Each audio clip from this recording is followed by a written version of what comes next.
Good morning or good afternoon, wherever you are. Welcome to Mr. Shipman's class again, and we're ready to do this fantastic show. I'm here with the lovely and beautiful Miss Prudence Williams. Hi, everyone. I hope your day has been good. Mine has been great. Okay, Miss Williams, what is our topic for today? Well, Dr. Shipman, we are coming to the end of a school year.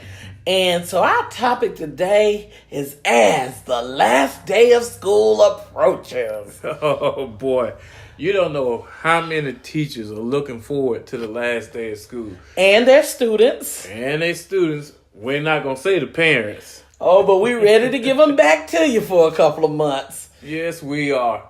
I want to tell you, to me, this is kind of like the hardest part of the year, because this is where we talked about the last topic of being that experienced teacher.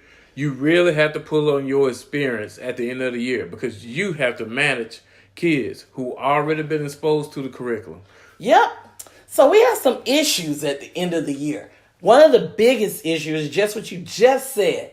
They've done the state test. The curriculum is finished. We're waiting for test scores to come back. And in a lot of ways, you're just in a holding pattern. So testing is over. What do you teach, Dr. Shipman? With middle school, one of the things I like doing at this time of the year, I'm an ELA teacher. I love teaching a novel. So when you say ELA, for the people who don't teach it. That's language arts, reading, writing, all that great stuff. I love teaching a novel at the end of this part of the year. So we take a novel and we take our time and we really go through it and just enjoy a good book.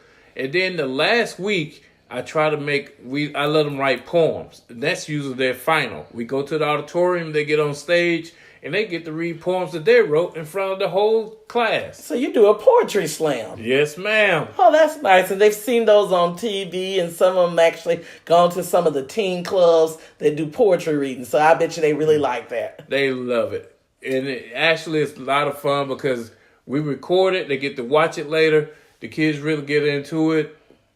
It's a blast at the end of the year. Well, I'm a science teacher, and I also teach middle school. And I guess I'm the mean teacher, because I always tell my kids right after state testing, don't get excited. I teach until the last day of school. And when I mentor young teachers, I recommend that. I recommend starting a new lesson, either start teaching what they're going to have next year, or pick up a random topic that you like and you're excited about it, and let them. Last year was one of my favorite units. I did the egg, and we used chicken eggs, and we talked about cells. And that's a lot of fun. It was. We took the shells off the chicken egg, and we did experiments with what happens when you drink. What happens to the cell when you drink? Well, they learned that alcohol makes a chicken egg as hard as a rock in some case, depending on how long you let it soak. And we studied cirrhosis of the liver. And then we studied what happens when a chicken egg is exposed to too much sugar. We soaked one in corn syrup and water for a couple of days, and it just puffed up. And then we studied diabetes. And then I looked at what happens to a chicken egg when it's exposed to too much sodium. We used pickle juice. Because salt water is not realistic. Pickle juice is. It is something we all enjoy. Pickles, salty goodness. Mm-hmm. And they watched the chicken egg shrivel down to basically nothing. Mm-hmm. And we looked up hypertension and talked about heart attacks and strokes. And we had a really good time, and it keeps their interest. And it takes us, normally it's 2 to 3 weeks between testing and the end of the school year. Right. And a good unit like that, and it leads us to a final test that wraps the school year up, and I generally don't stop teaching until about a day before the school year ends. It is a great way of dealing with it. Mm-hmm. All right, and with that kind of covers the second thing that a lot of teachers struggle with. Mm-hmm. How do you motivate? You find something they like and you run with it. Part of my motivation is every day they're pretty much getting a grade. Everything that we do, I do that too. I grade forever. Yeah. I'm adding a grade for every question that you answer. It's a grade. Because we read the book this day, expect to have some questions over that chapter tomorrow. If you do a quick write in the morning, it's going in the grade book. Everything from here on out has to go in the grade book. That's how you keep them motivated, especially those students who might be struggling and need that little extra push to take them over the passing mark. You have to give grades every day to keep them busy. Paper, pencil. You still have to bring it to school. You still have to do work. Right. Even now, I have a lot of students coming to school with empty book bags. So I'm like, school is not over, buddy. You still have to do some work. Let's keep it going. I'm very similar. I give grades every day almost. And I teach the gifted kids, so I have to go with the opposite. Yep, you have an A now. Sit here for 3 weeks and do nothing and watch what happens to your A. And it takes about 2 grades for them to realize, I'm serious. Mm-hmm. And so that's the second thing. We got to have something to teach and a way to keep them going. Now, this is one of the bigger ones, and it's not really a classroom issue. Mm-hmm. It's the lunchroom, the hallways, the bus ramp. How do you control them? Because at this point of the year, every aggression, every transgression, every picket, every touch my book bag has come to a head, and the kids are whining. Yes. They are tired. They are just losing it. Mm-hmm. They have lost all of their ability. It's like it's 11 o'clock at night and they're 4-year-olds. It is time for them to get some rest, and they don't know how to manage themselves anymore. Well, part of what we've been doing, even on the elementary level, I can say, is you have either Spirit Week or Field Day. You have something for them to look forward to that they have to keep their behavior in check. On the middle school level, the kids pay their fees for Spirit Week. Now, if you get in trouble, suspension, in-school suspension, out-of-school suspension, several phone calls to the house, you don't get a refund. Right. You got to pay that price. And your parents not going to be happy if they paid all that money and you're not able to participate. Elementary school, field day. Kids don't act right. Guess what? You got to sit down and watch the whole time. Ooh, that's terrible. That's rough. Yes. Yeah, we're doing... actually 8th grade cookout tomorrow, and we're getting it catered. And so with 8th grade, every grade is doing something different, but what we're basically doing is, since testing, every grade has a special day a week that we kind of use to keep everything calm and cool. I'll tell you what I'm seeing, Mr. Shipman. I am seeing teachers walking around guzzling Coke and coffee. Every time teachers are eating more candy than the kids. It's a really rough time of year. It's comfort food central. It is.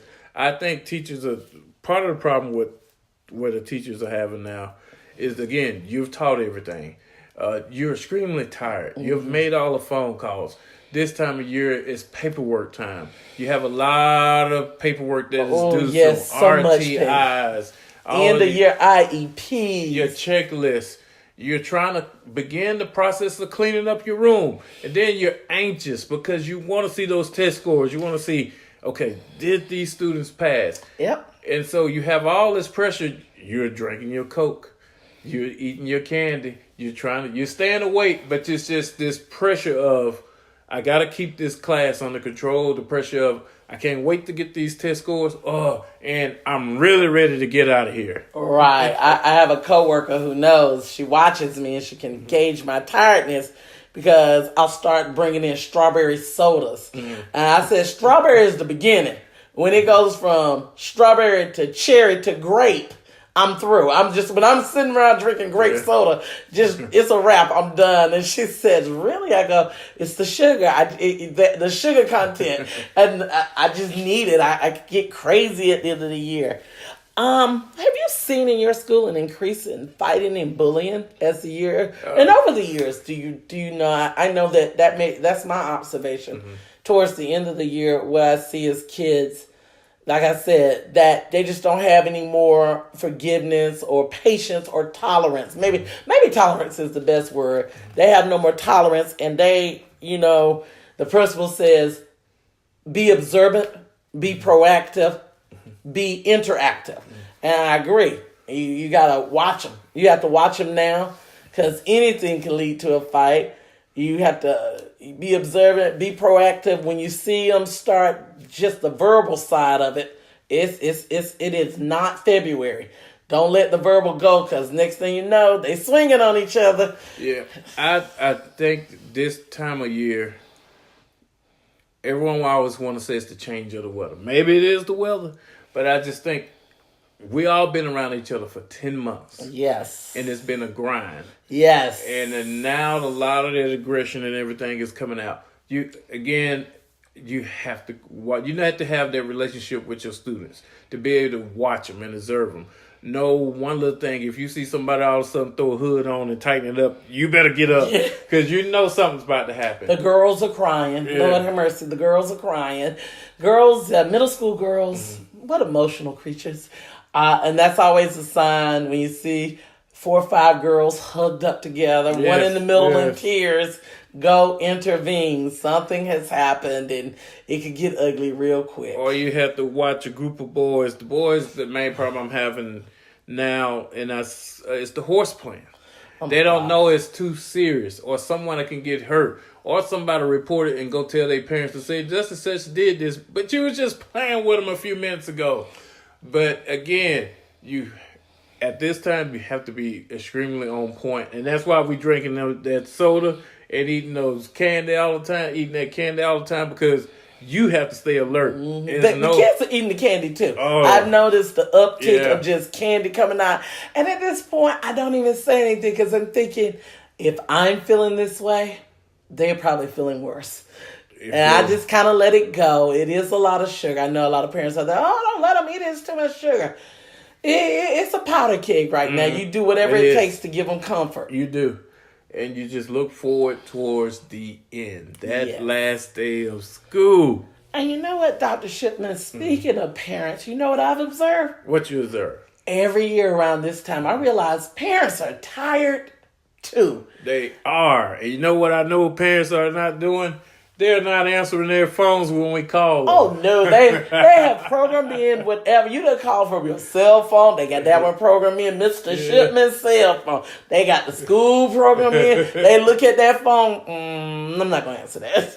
They'll call back. If they call back 3 times, I'll answer on the 3rd time. Yes, they are not answering.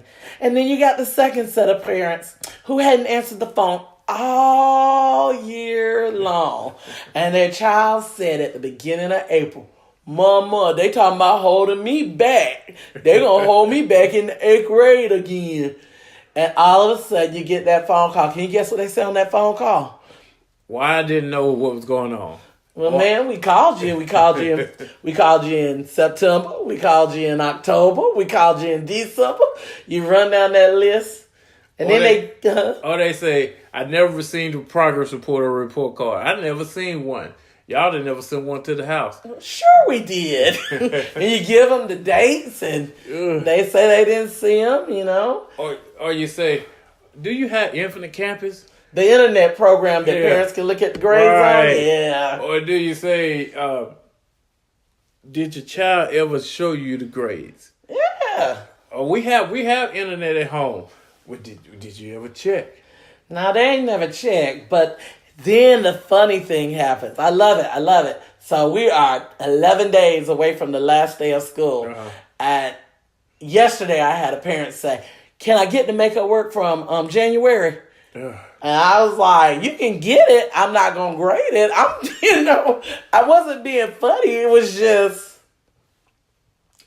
if I gave your child has a 52 average.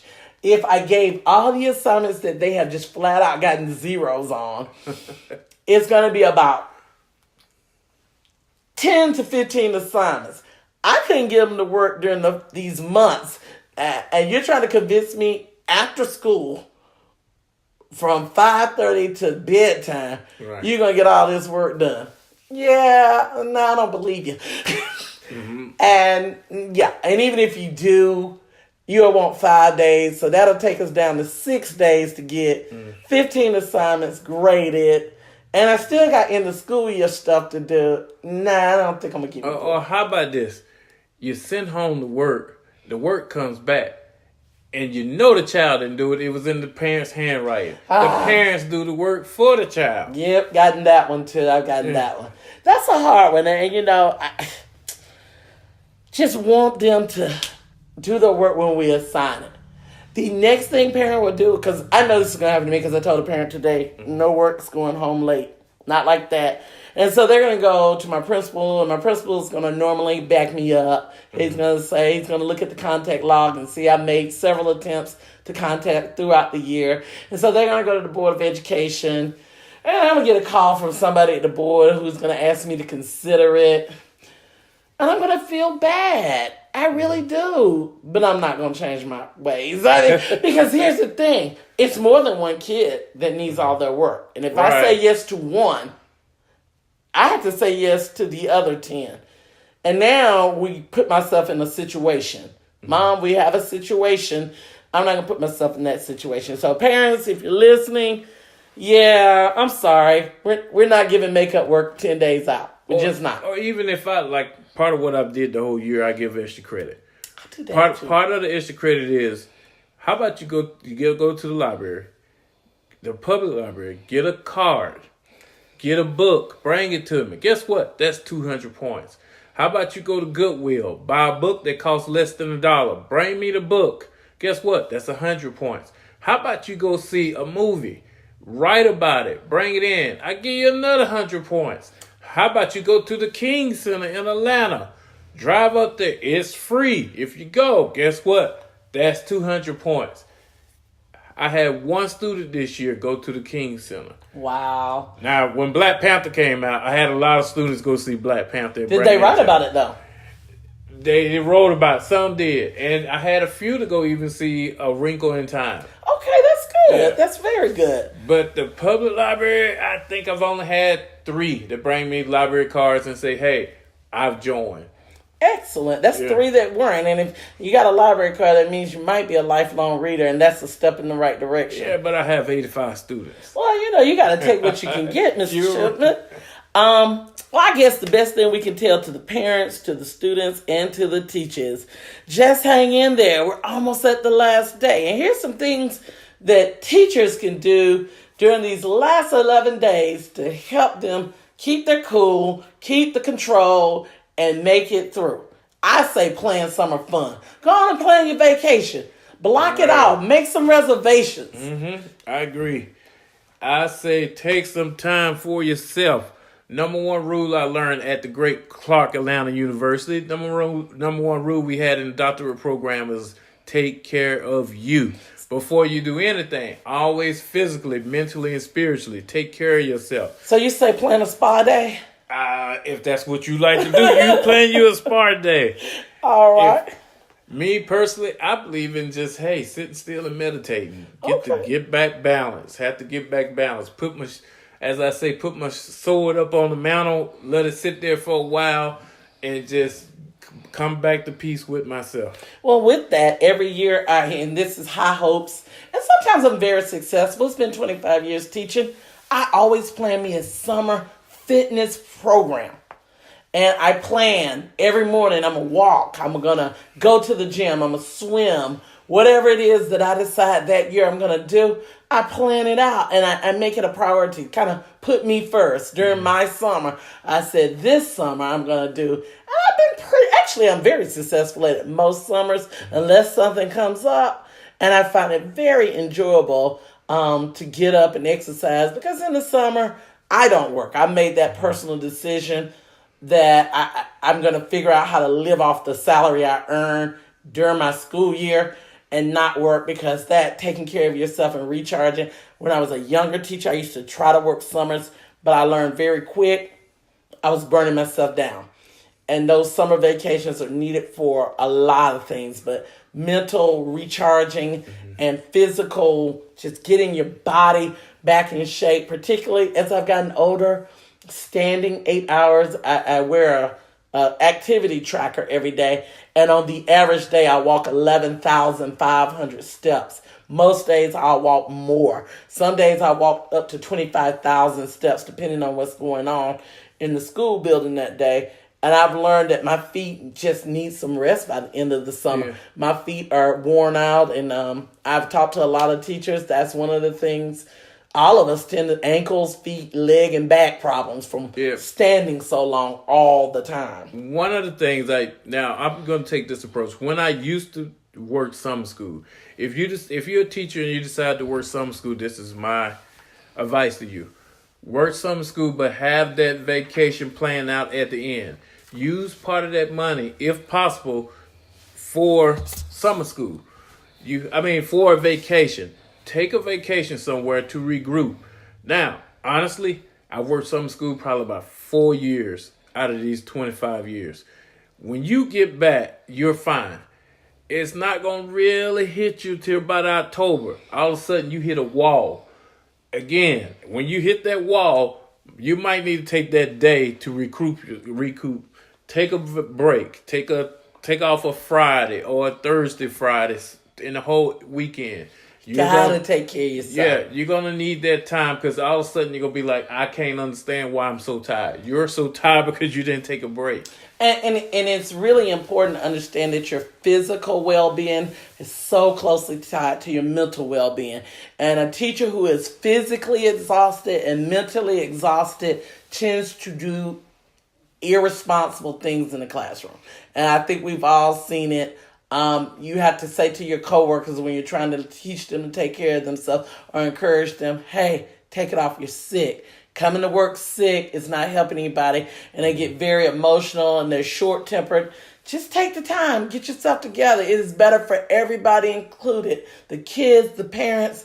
Just take the time to take care of yourself. I agree 100%, Ms. So, Dr. Shipman, at my school, we're down to 11 days. Yes. And, I don't start counting. I don't put the number on the board until we're at 9. I can't do double digits. So I got 2 more days, and then I'm going to put the numbers on the board. The kids love when it's countdown time. Mm-hmm. Even when you're dealing with high school kids, they love the countdown. That's real special. So at 9, I start. So Dr. Shipman, this is a good time to bring up some questions that I see from some of our listeners and viewers on the webpage, TerrenceShipman.com. One of the questions is, what family, and this refers back to your years teaching kindergarten, what family information is important for kindergarten teachers to know? I think the most important information for kindergarten teachers to know is all contact information. Who can pick up the child, make sure they sign in the office or they sign in on the contact list.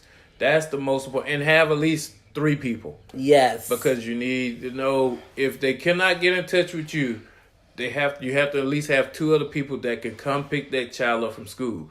We don't want to have that child left at school or having the teacher have to stay there with their child the whole time. Because teachers can't transport kids. No, they cannot. A lot of parents don't understand that. Mm-hmm. That is a legality situation. Yes. Teachers, you just don't want to put anybody else's child in your car. Mm-hmm. It is a liability for the school, for the teacher. It's just not a good thing. And parents, you want to keep the social workers out of your business. Oh, yes. Because if you don't come pick up your child or you're late several times, we will have to refer you to the school social worker. Yes, that is the issue. Mm-hmm. I would say the other thing, at any grade, particularly the little ones who don't speak up well for themselves, please tell us what they are allergic to. Yes. One day, just a story, I was teaching 8th graders. 13, 14, and sometimes 15-year-olds. Little boy comes to me. We've been smelling lunch. We're having fish, shrimp. The kids are excited because the school that I worked at then did a great fish and shrimp basket. The kids are excited. Oh, we having shrimp. And the little boy comes to me, and he's looking kind of sick. I said, baby, are you okay? He said, are they having shrimp today? I said, why, yes. He said, I am violently allergic to shellfish. Oh, no. And I feel my eyes starting to swell up. And I was looking at this child going, I'm sorry. I said, is that in your records? Because I know at that particular school, one year we had another child that was very allergic to shellfish, and they didn't serve it the whole year. Mm-hmm. And he said, no, my mom didn't write it down. And, before his mom could get there, this child was swelling, hives going just from the scent. He hadn't even gone in the lunchroom. His mom brought his EpiPen, gave him his EpiPen, and took him home. But that was something that if we had known at the school, we could have just made it a much safer place. Well, I know several times I haven't had to use the EpiPen, thank God. But I've had several students who had it. There's one in every school building in the state of Georgia, I think. I was so glad I didn't have to use it. Yes, goodness. Yes. You have to get trained to use it. Yes, I got trained, and I was I've been to. boy, I do not want to have to do this. Even with the big kids, you have to be trained, because if Right. a kid is going into a really bad allergic response, they may not be able to get it. You may have to actually administer it. So we're all Yes. kind of trained. Another question: what teaching experiences have been important and relevant to you? Honestly, I've had teachers' experiences from pre-K all the way to high school. All of them have been relevant. It makes such a big difference when you can go across the curriculum or across different age groups. Some stuff that I did with my kindergartens, I actually still can do with my 7th graders. And if I drop down and go teach the younger kids, it makes me realize what I really need to pay attention to teach these kids to prepare them for the upper grades. Like now, even with my 7th graders, all year long, I have trained them to type papers and use Times New Roman, 12 size font, double space. They've been doing this all year long. So when they Habits of a good student. Right. So when they go to high school, if some of them go to college, they know how to type, and they know how to type the standard way that is pretty much across the nation. Okay. I've always taught middle school. I've always taught 6th, 7th, and 8th grade. I'm a rarity in that most people do not stay in middle school. When I tell people I've taught 25 years of middle school, they kind of look at me. I think it is a personality thing. And for me, my experiences are slightly different because I'm exactly opposite. Right. I feel like I'm an expert at middle school. I think that I took a bite on it, and I've been chewing on this thing and learning every year. And you're right, though, but every experience, every year I learn something. Even this year, I've learned. I've learned a lot this year. And I just think when you're a teacher, you must take time to reflect. I think more than relevant experience is slowing down. A lot of teachers get very upset about things and don't look back and say, well, what can I get from it? You have a bad experience with a child. The child speaks to you ugly. You speak to the child ugly. It happens. And you don't reflect on what led up to it. How can I make it better? What will I do in the future when it comes? So that's been my experience. Okay. Have you noticed that this question comes from Petro. And it says, have you noticed that children's behavior has changed in the last 24 years? If so, what ways? And what has remained the same? Yes, I see a change in behavior. I still think kids are fundamentally the same. I think the behavior's changed because parenting has changed. Oh, yes. I think we have to enforce the behaviors. We have to make sure as parents that we teach manners. We teach difference between a child and an adult. That's why because in my classes the last couple of years, I see children with good behavior and bad behavior. And I look and I get to meet the parents, and I think a lot of it is, again, a reflection of parenting, but I'm not going to put it all on the parents. I think some of it is also peer pressure. I think who your friends are. I'm a firm believer in you are who you hang around. So I think it's a combination of kids have changed because if you hang around good people or good people that show good behavior, good manners, you will reflect it.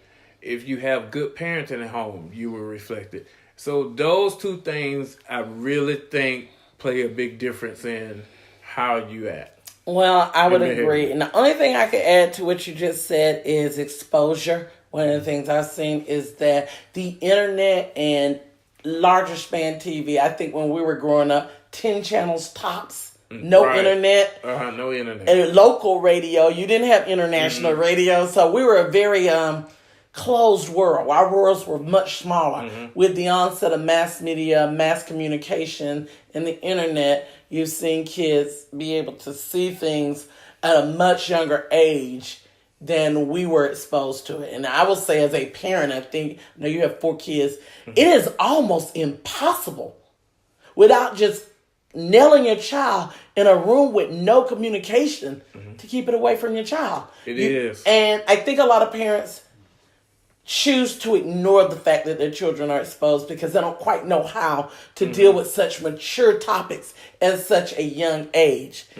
I would say that would probably be the one thing I would say to parents is, even if it's uncomfortable, even if you're not sure what your answer is going to be, start the conversations as soon as you see that they're exposed.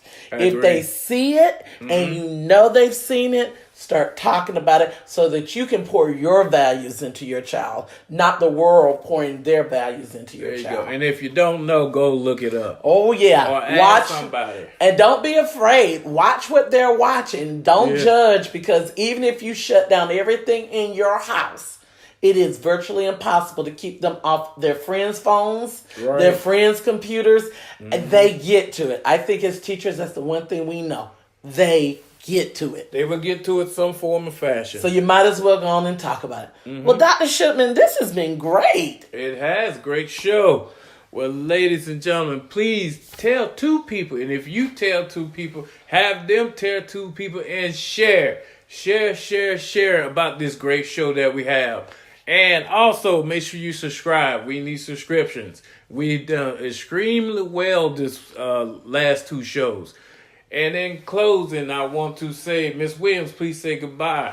Well, Dr. Shipman, you failed to tell them your webpage. Oh, I'm so sorry. Ladies and gentlemen, please visit www.terrenceshipman.com. That is all one word. We have a great blog going on.